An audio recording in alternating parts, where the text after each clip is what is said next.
So, Jimmy, you started as an underdog in the America's Cup when you were 20 years old. And as the young Jimmy, what was the biggest challenge for you? You know, competing in the America's Cup, sailing with all the biggest sailors in the world.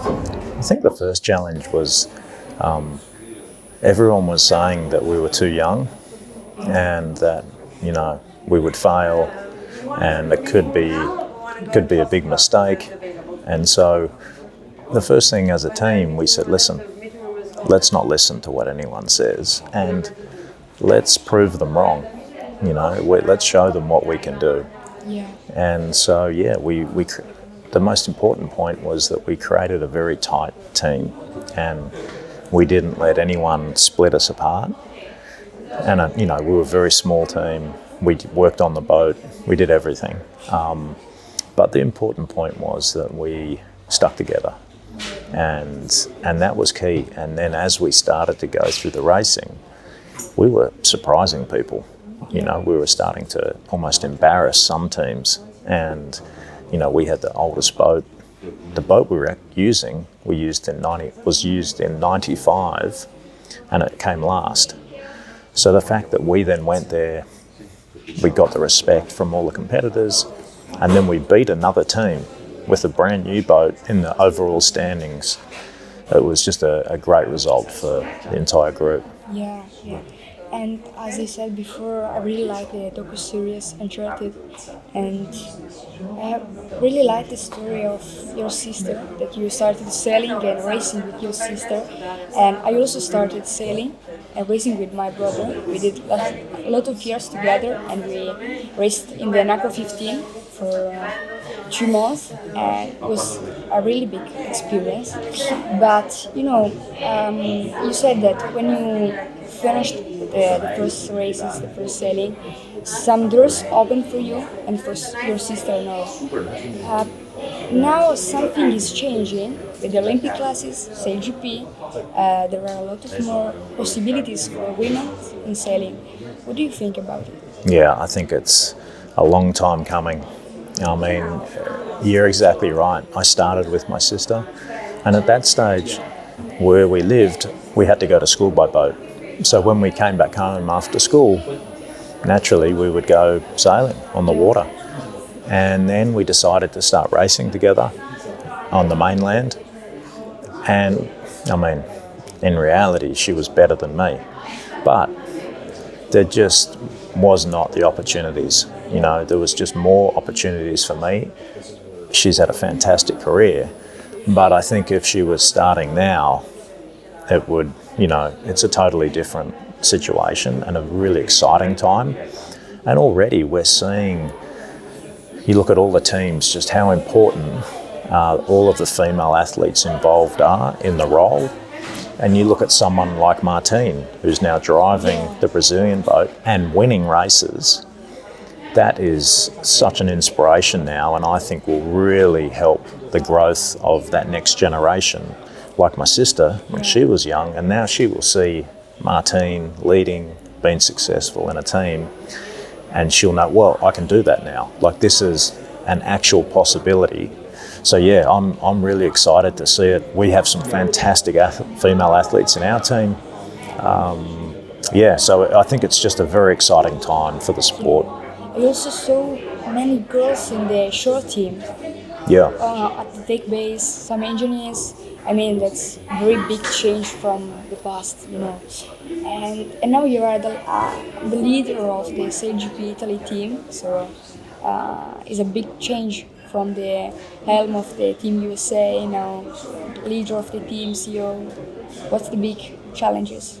I think the biggest challenge is trying to manage the time and what you prioritise during the day, because naturally our big focus is on the performance on the water and the team working together, because it's a new team, but also getting up to speed on a very, very difficult boat to sail. It's without a doubt the hardest boat to sail in the world, much harder than the America's Cup boats. So that's obviously a big focus for me, because I've had experience sailing the F50, working with Ruji and Kyle and the team. At the same time, not only do we want to be successful on the water, we need to be successful off the water.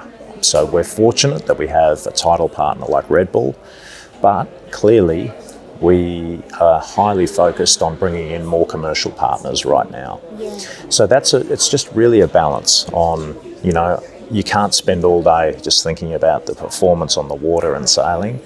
And on the other side, you can't spend all day just thinking about sponsors and spending time commercially with guests and prospects, because the sport is just as important getting results. So I'd say it's just balancing the day and the time. I do miss it though, naturally I miss it. But at the same time, it's fascinating when you get off the boat and you get a global look from outside. Yeah. You see so much more. Yeah, and for us as young sailors, young foiling sailors, it's very fascinating. SailGP, see 12 boats, 12 catamarans racing, all speed, everything. It's very inspirational. And everybody compare the SailGP with F1. And I was thinking, what do you think about F2, F3? As you know, in the SailGP, to create a new foiling generation, new athletes for SailGP, is possible? What do you think about it? Yeah, I think that's the future. I think you're exactly right. And I think if you look at a lot of different sports, because I think what's cool about SailGP is it's a sort of hybrid in that it's clearly a racing sport, but there's no racing sports that have a team on the car or on the motorcycle, So we're almost like a rugby team and a racing team. So you have, all the dynamics. Yeah. If you look at football, for example, they have junior level, they have college level, and so that's where they're looking at the pipeline. And I agree, I think the next step will be a series underneath for guys and girls, that next generation talent, where we're looking, okay, who is going to be our next Ruggiero, who's going to be the next Mayel. Yeah. I think you're correct that is in the future. Yeah. And 2027 we will have the America's Cup in Italy. So, for Italian people, Italian public, Italian sailor will be a very big challenge. And as Italy's SailGP team, this one could be very important to, take more people into this sport. There is a key, in your opinion, to attract more Italian people into this sport? I think probably the best, thing that's happened to the sport has been foiling, I think, because that has now really opened everyone up to just the speed and the risk. But not only that, just for people to have a perception that they really are athletes. Yeah. And so I think in the past, although the boats were quite beautiful, they were slow, there was no risk. And for a lot of the positions on the old boats, you really didn't need to be that athletic. Now, man, you need to be the best of the best. You need to be a great athlete, but also a great sailor that can think and anticipate. And, you've got two boats doing 100 kilometres an hour. I mean, you've got to be able to think very quickly and at exhaustion. So, yeah, look, I think it's that in itself is really opening the audience into not just sailing fans. I think 80% of the broadcast fans are non-sailors. A lot of them come from racing or even other sports because they really respect what it is. And there's no question that, having the America's Cup in Italy, I think will really lift the exposure. And I think the fact that we now have an Italian team in SailGP, it will also. So I actually see them supporting one another. Clearly, I have a good relationship with Patrizio Bertelli and Luna Rossa.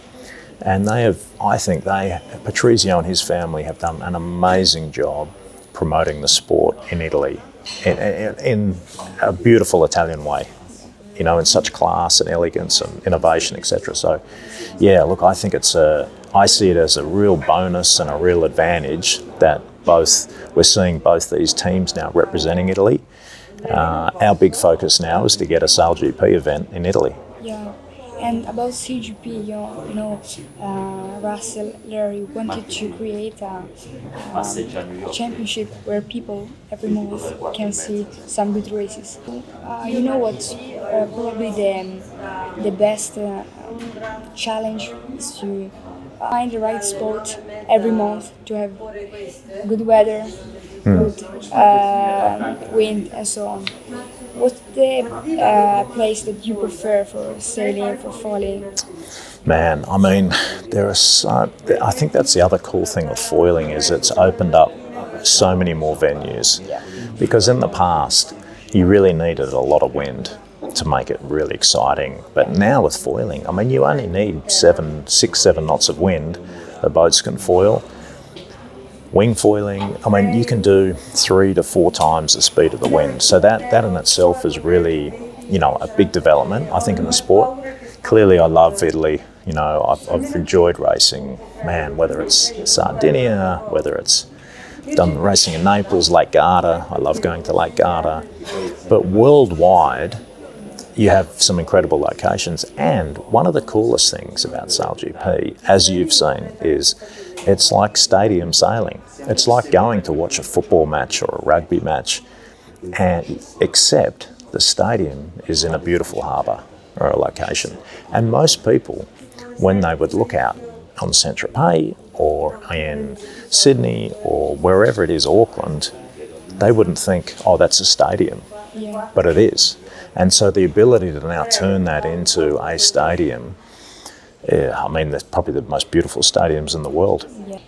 What do you think about the future of sailing? What do you see in the next years? I think it's the most exciting time we've ever had in the sport. Yeah. And the reason for that is I think the opportunities that are now there for the guys and girls coming up, they can make a real career path, professional career, earn good money like other professional athletes.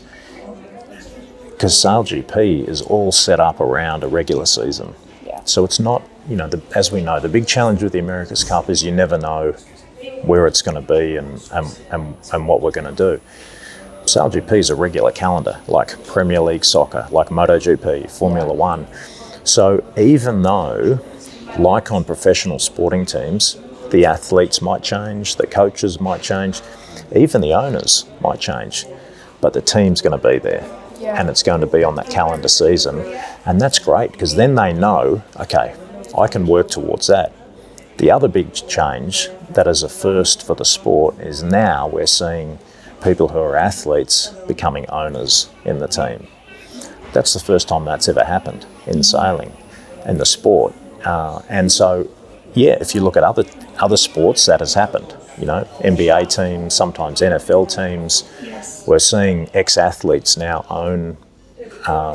getting involved in the ownership. So again, for a guy or girl that's growing up, not only then can they think about making a professional career out of the sport, there's the opportunity to maybe run the team, Yeah, of course. own the team. So that, in my mind, is the best place the sport has ever been, and it's all to thank Larry and Russell for the vision. Yeah, also to do a formation, an experience very different from other experiences. Yeah. Yeah. Thank you, Jimmy. Grazie It was mille. a good conversation with you. Piacere.